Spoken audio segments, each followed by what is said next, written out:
Joining us live now is Sky News US contributor Michael Ware. Michael, great to speak with you.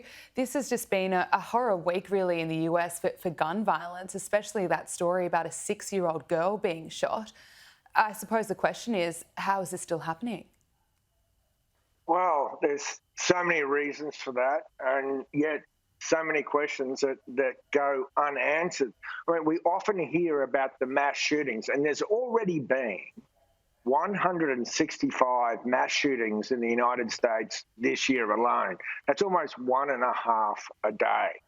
But this week, it feels like we've had a deluge of smaller shootings that has really broken all our hearts. Here in America, people may be dull to this kind of violence, but they're not numb to it.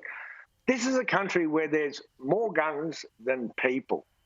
This is a country where the 30 states have a stand your ground law where, your home is deemed your castle, and if someone is thought to have been entering it, you don't have to back off and give them a chance to answer for themselves. You can just shoot them on sight. So this year alone, about 17,500 people have died in gun violence alone, and 453 of them are teenagers and 77 of them of kids. So much so that gun violence has become the leading cause of death for kids and teenagers, exceeding car accidents, suffocation, and poisonings.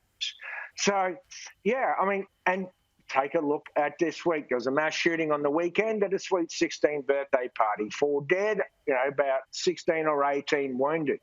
Then we had these other shootings this week where somebody got into the wrong car in a car park, wearing a cheerleader uniform, and she was shot. Someone drove up the wrong driveway, turned around to leave, and they were shot. A 16-year-old black boy got the name of a street wrong. He was looking for a terrace, not an avenue, knocked on the wrong door, and he was shot. And now we have a father and a 6-year-old, as you say, who went to the wrong yard to retrieve a basketball. I mean, even here in America, where people are so accustomed to this has been a bludgeoning week.